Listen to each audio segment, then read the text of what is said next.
This is a production of the AJ Podcast Network.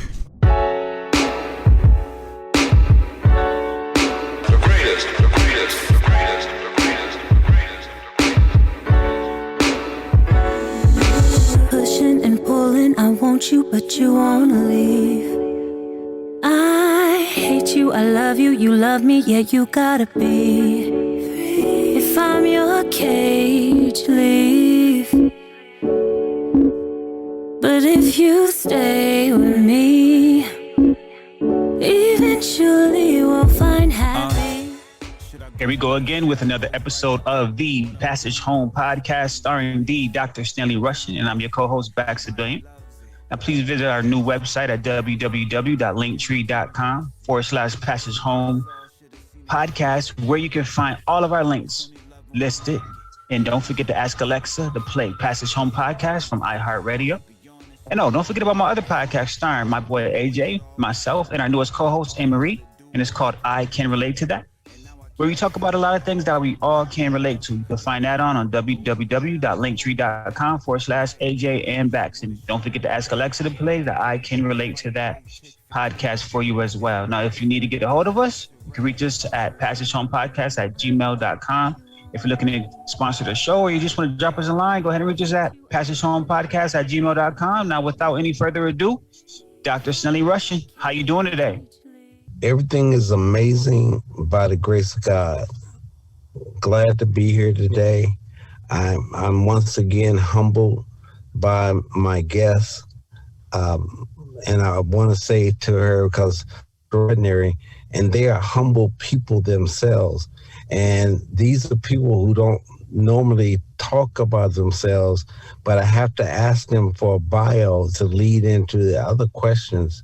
So by me knowing them, I already know most of their bio, and I had to pull information out of them because they're just basically they're out there. They know that something most people don't understand is that what they do in the world comes through them. It don't come from them. So they don't try to take a lot of claim for what they've done. But I just want to do that to because we're going to speak on it. But I don't want, Maria is a Cancer and she's a crab and she will crawl up into her shell. But we want to bring her out a little bit today and to speak on a couple of things.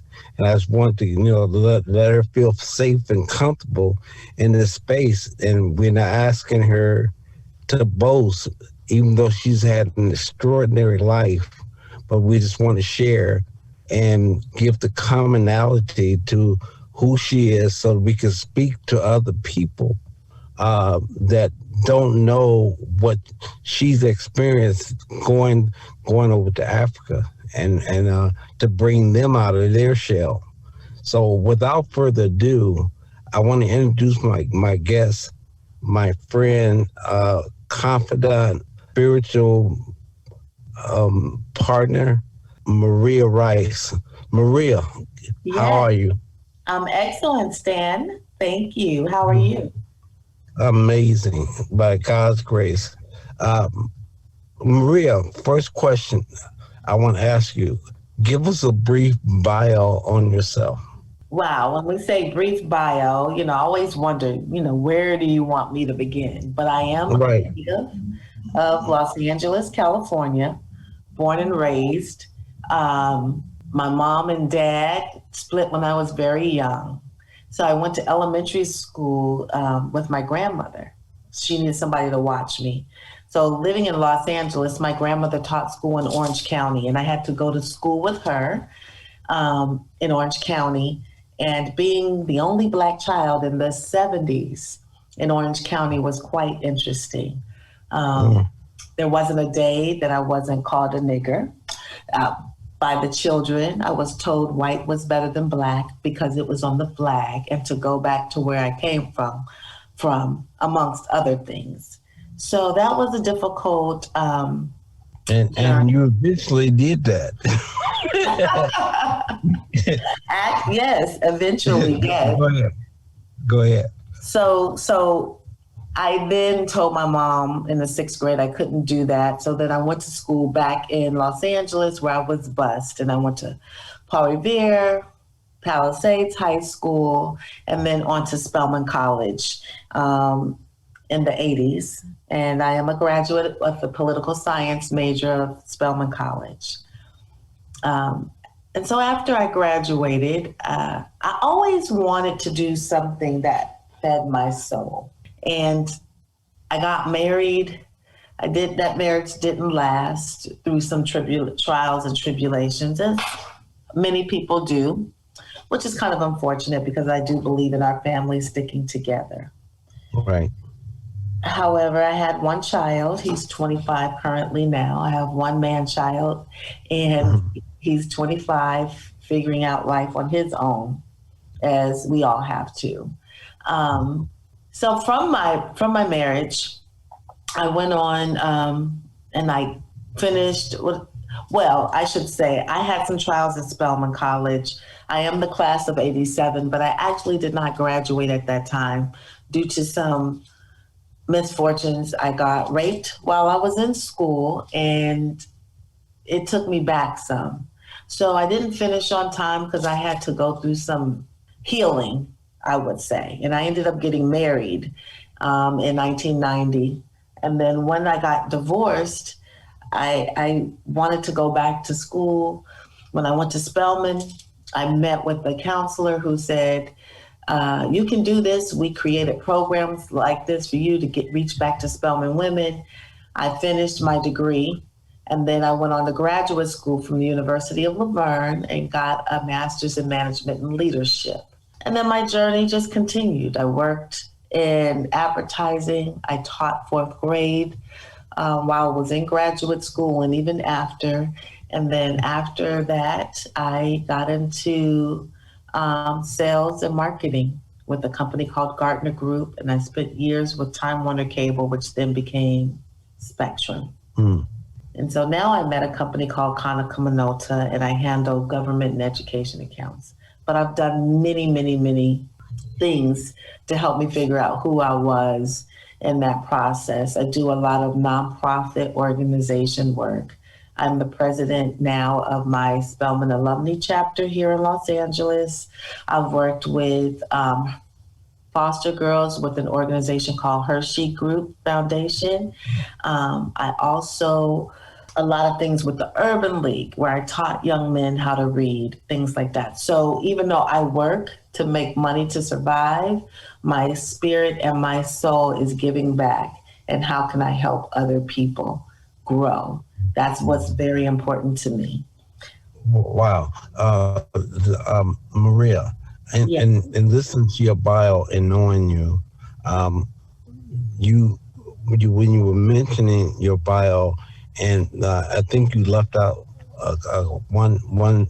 You didn't leave it out, but I wanted to mention, because I know your bio, that you went through trials and tribulation, and I always admire the fact that your mentor was the one that helped you go back and overcome your issues and stuff, who is also your mother. Yes. Could you speak on that just, for a second? My relationship with my mom, my mom is the strongest woman I've ever met. And I think a lot of us feel like that about our parents, right? She raised 3 children by herself. My dad and her got a divorce, but not just that, he died when I was 5 years old. And I watched her sacrifice so much for her children. When I was in school and struggled in some French classes, she hired me a French tutor from Haiti so he could teach me French the real way. And he was a student in drama at UCLA, so I helped him with his drama and we acted it out. But I saw outside of that, my mother just think outside the box and give me so much love. and really push me and make me believe that there isn't anything that I could do. Being a single mom, and when she sent me to Spelman, didn't know how we were going to afford it, even though she had a decent job. She was a probation officer with LA County. It was still tough, for her financially because there was no other assistance. But she told me where there is a will, there's a way. And Right. I took that where there's a will, there's a way to guide me through my life. Well, there you go. Very well put. So There's one more thing I would like to say on my bio. So currently, in giving back, I started my consulting business. It's small and I'm launching it and getting it, but it's called BDRM, Business Development Relationship Manager, since most of my work experience has been in sales. And I believe in helping businesses. What I do is help businesses build relationships to grow their business. That's what I'm doing on the side, and hopefully I will grow that and help people understand the importance of communication skills and developing those relationships to your core and knowing how to talk to people and respond so that your business can flourish, because relationships really are the key to everything that we do in life. Mm-hmm. Well, here's a warning for everybody out there. You never want to work for Maria. You will more be better off having her work for you, because as I've watched her go through trials and tribulations, she never made an excuse, never did not show up, never hated on anybody that sent her through trials and tribulations. So if I was an employee of hers that coming into work late, you cannot make an excuse for the weight that she carried while under tremendous pressure. And she didn't even mention a third of what she went through. But I just want to say that, have her work for you, but don't work for her. And if you guys and stuff, one of my heroes in life. The next question I want to ask you, Maria, is when you first went to Africa, I need for you to share spiritually what you felt with the audience. That was because Maria is a very a spiritual person, so she can describe for you in detail what she felt. Well, I've been to Africa twice. Okay, the first time I went to Africa, I went to South Africa, and that was a different emotional kind of connection feeling than when I went the second time, when I went to Ghana and Nigeria. So my first trip was, I think I was just so elated and excited to be on the continent of Africa. I felt blessed. I felt at home. And in South Africa, we went through the museums where we saw the apartheid struggle. So the difference with that is I felt very connected in South Africa because of all the things that we experience here in America and their struggles along with our struggles. And landing there, I never felt so welcomed. When you come out the airport and then they have the dancers. And of course, this is very for the people who aren't there, right? It's for the travelers, and they want to get you into the spirit of Africa. But I felt so home. We got out there, we did a little African dance. My son and I connected with them, and they love you. Everybody looks like you. That was my connection, to look around and to see this beautiful place, and everybody looks like you. Now, of course, there are Europeans there, but when you look at the majority of people and they look like you, you're like, I am home. So what was the difference in the spiritual experience when you were when you went to Ghana? Well, because of the slave trade, came from Western Africa, I instantly felt a connection with the ancestors arriving. And the emotion that I felt when I got there, all I could do is kind of just cry, because I felt like we were stripped from our families, and how things would have been so different for us if we were never colonized. And for some reason, the connection was just, I don't know, a little different because of the slavery aspect of it, as opposed to there is colonization, and it's a different, colonization in, I think, South Africa as opposed to in Ghana, in Nigeria. So I think I felt more with the ancestors. I felt home, and that people looked like me in South Africa, but the ancestors and the spiritual just connection with the earth made me feel like there was this connection guiding me. So did you go, when you went through the slave castle, did you get any special spiritual connection there? Oh gosh, I cried. It was, you can definitely feel the pain of the slave castles. And I don't even like calling them castles. I call them dungeons. That's where they kept us, in the dungeon. And it was definitely, I can't even really, it's really hard to describe, right? We were in the dungeon, and their walls were all around us. They had one little window for air to breathe in. It was dark. And when you think about how they kept us in the dungeon, women on their cycles, having babies, food, people sick and illness, it really made me sick to my stomach. And it makes you sad that humans were treated like that, people. Right. And so when you were out amongst the people and traveling around Ghana, did you go to Kumasi at all? I did not go to Kumasi, no. And when the vibration of the people there, and what you feel from the people as you were amongst the people there in Ghana? Oh, amongst the people, I felt like the people were beautiful, calm. They are just the kindest people in Ghana that I've met.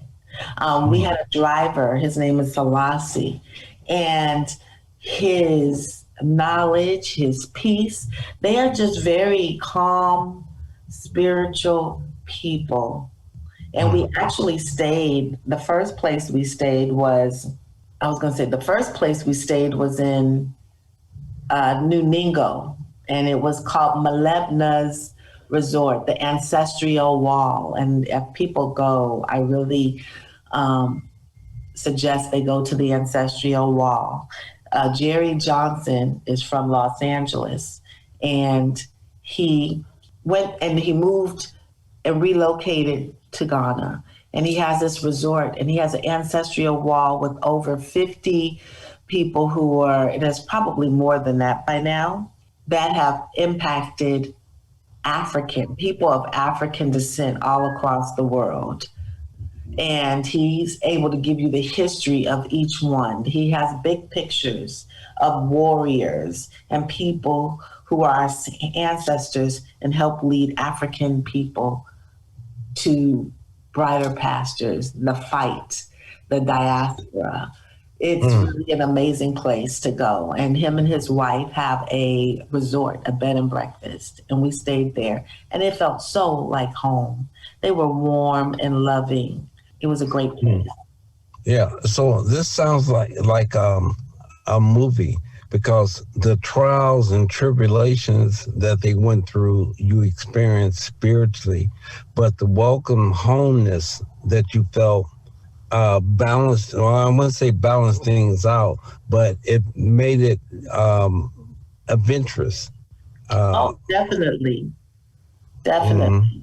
No, and both of them were just as powerful to balance each other out, because what I hear from people is that when they balance out the welcomeness and to see so many Black faces everywhere, Oh gosh, it is amazing. Yes, yeah. It is amazing. I went to, there were so many of them, we went to Cape Coast, we went to Elmina, and those two are two of the biggest ones there in the slave trade that happened. So wow. It was really, I don't ever need to go to another slave castle again or dungeon. And the fact to know that they had church while they had people sick and dying and raped and beaten and all kinds of things down in the dungeon, they had church on top. I'm like, what kind of sick individuals are these people? It was really just a wild experience. So I see we have on the line Back Civilian, the host, and I'm sure he has a question for you at this point. Yes. Can you hear me? Yeah. Okay. So I'm actually in the airport, but I actually had to get in here for this because it's such a touching subject, and I'm trying to work on getting to Africa now. So my question to you is this: with going to Africa and things of that nature, how much did you feel like you were close to your ancestors, like your actual tribe? Like, were you able to get any type of insight? Were you able to do any type of ancestry.com or anything like that? Were you able to go that close or? No, I didn't do any of the ancestry.com. I had some reservations about ancestry.com, and I keep thinking about that and, the government, what are they going to do with all my information? DNA. Yes, DNA. So, I'm still on the fence about that, but wow. I definitely felt the ancestral spirit. I can't tell you how many places I went and people thought that I was related to them, and I don't know about my actual feeling like my actual ancestors, but I felt like at home and loved, and this is where I belong. So you felt love. Oh, love beyond. I mean, love. So where do you think that stereotype that the Africans in Africa don't like the Africans in America? Because there's some stereotype, and a lot of people say that. I argue, and I have argued all my life with people about Africans. That is such a myth. It is the propaganda that white folks want us to believe that Africans don't love us or don't like us. I mean, people say, well, they tell me that. And I'm like, I don't know who you talk to, but my neighbors are Nigerian. I work with people from Ghana, and going to Ghana, I have felt nothing but love from them. Welcoming arms. They had the year of return. They want us to come back home. They want us there. I have never. I'm going. Yeah, you gotta go. I just don't know where I'm gonna go yet, but I'm gonna go. Dr. Stanley, he's hooking that up for me, man. So wherever we end up going, that's where we going. That's where we headed. I tell you, I've been to 5 countries. The first country was Zimbabwe, Botswana, and then South Africa. I was in Joburg and Cape Town. That was my first trip. And then my second trip was Ghana and Nigeria. And Ghanaians, I will tell you, are the kindest, warmest, lovingest people ever. And Nigerians are feisty and hot-tempered, but I've always felt love from them all. They are amazing. I mean, I never felt anything but love. Now, they do have a little, especially Nigerians, they do have a class of people there, you know, just like here, you know, the bougie Black folks. They do have that. Definitely. So, yes. Who has the best food out of all the food? Where is the best food? Oh, gosh. Well, you know, South Africa, you'll get a lot of food like here, and their wine is very good, and they're known for their wine. I enjoyed the food in Ghana, I would say the most. We stayed at, like I said, Malebna's Resort, and then there was One Africa, which is a holistic resort. And the food there was very good. It was made for you fresh. They are from actually New York and expats, and you stay in huts. And it's a beautiful, holistic place. The water is good. Calling you out for question number 3 because we run up on 25 minutes. Question number 3. Yes. From your background, and you actually, I found out some things about you that I didn't know about your business. I knew you are always been an amazing business person, but you are qualified to answer this third question. What do you see that over there that the average African American does not realize that they can do to not only survive in Africa, but to thrive in Africa from your professional point of view? Now, Good question. Just to let you know, Andre Farr answered this question yesterday. So I don't want to have you come behind because he was the Minority Entrepreneur of the Year, designated by Obama and stuff. Well, but you are equal. I believe, I didn't look into the businesses, but I definitely believe that African Americans can migrate and definitely thrive there. They have business programs that they have available to us that we can grow, that will help us with financing, and just go over there and start a business and thrive.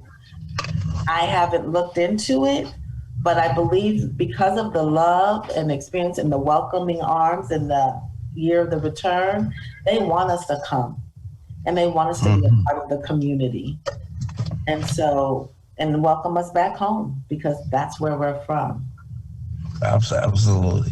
I just want to throw this in. Right now, I'm involved in business in the Congo, and any African American coming back over to the Congo, you don't have to pay taxes for 5 years on any businesses you start.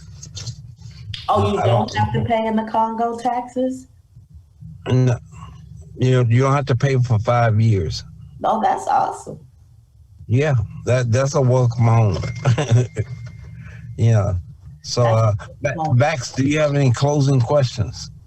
No questions, because I have a lot of questions, but you see, I'm in between transit right now. I wish I was going to Africa, but I'm going somewhere else inside the United States. But at this moment, I don't have any questions. It's just an honor just to be in a network with your friends and your family, Dr. Stanley, because they're very knowledgeable on a subject that I'm very interested in. I do want to get over to Africa just to touch the soil and say that I'm here, that I came here, because a lot of us we live and we die. We don't even get a chance to go home, and that is crazy. Like, you want to get a chance to go home and experience where you originate from and where you come from. Like, we're the only people that don't know our origin. Absolutely. So just to get back to your origin and just to get back to where you come from and where the start and the seed was planted for your generation or your people, I gotta go. And there's so many networks out there, so many people. I want to go out there and start a business with my people and see what we could do. I want to see what I could bring from the United States to Africa to see how we can exchange services. And one more question: what would you say what would you say to the people in the United States that live here? What would you tell them not to bring to Africa? Whether it's a mindset, whether it's an energy, I whether was it's... going to say, don't come with any preconceived notions of what you think it is. Go and be open and take it all in and enjoy. Don't, because sometimes our American values keep us closed to what the blessing can be. So go with an open mind to be absolutely 100% receiving of the blessing. Right. Yeah. There's a book called The Ugly American. I don't know if anybody has ever read it, but that speaks to what Maria's talking about. That we bring preconceived notions. I'm guilty of it. I remember trying to open a bank account in Belgium, and I got angry because they got 2-hour lunches and stuff. And so I'm looking in there, they sitting on the floor drinking cheese and wine and stuff, enjoying it, having a picnic. And so I knocked on the door after an hour and 45 minutes. And I was like, what's up? And so they all looked at me like I was a bank robber and I was disturbing their lunch. And so I was the ugly American. So on that note, we want to close out. AJ is giving us a signal. It's some closing remarks that you want to give Bax. I don't have any closing remarks. I'm just thankful that Miss Maria is here with us and just giving us some of this good insight. I'm definitely going to take notes on what to do and what not to do. And I'm definitely going to touch base when I do decide to make my trip over to Africa. Absolutely. See what happens. And give you some resources. Yeah, sure. Definitely. I'm glad that I got boots on the ground. It feels good to have boots on the ground. You guys are very so resourceful. It's like I feel like I just go to Africa because I'm a mingler. That's why in the airport, I'll probably by the time when I leave this airport, my flight when I get where I'm going, I probably have like 3 or 4 friends. So imagine me going to Africa, just mingling and just talking to people. And I might meet my real family over there in Africa. Hey, you never know, right? Yeah, that's a fact. Yeah. I do want to interject, Stanley. So I do want to interject something, okay? I know I'm the engineer, I'm quiet and everything, but I do have to say that we did about, 27 episodes of Passage Home Podcast, and every one of your guests says the same thing. Africa is a beautiful country. Africa is a warm and welcoming, with all the greetings at the airport and all that good stuff. And people don't live in huts. Every one of your guests said the same thing. They always go to wear suits and ties and go to work just like we all do here in the States. Oh, absolutely. Right. So I just wanted to share that. I see Bax is at the airport. Stanley is out and about, and it's a good thing that we could be remote with each other here. So. Right. Maria, where did you get that background from? It's beautiful. It's on setting. Zoom. It's a setting. In Zoom. Yeah, we all got it. I just don't know how to use it. Yeah, we're all communicating on Zoom here, so you got some grass behind you. I told you she was professional. It was a pleasure. It was a pleasure. I hope that I was able to share some of my experience. Yeah, you hit it out of the park.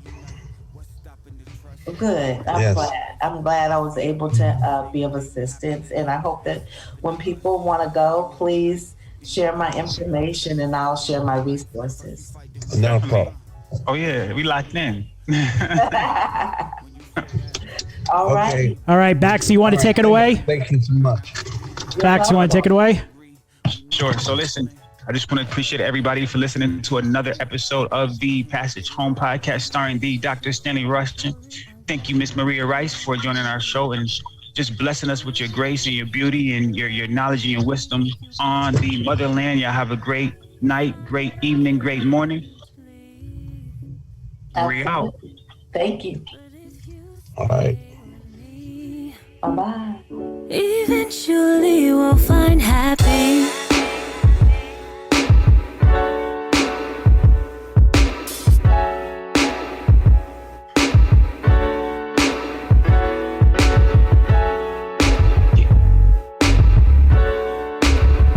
Hey, bro.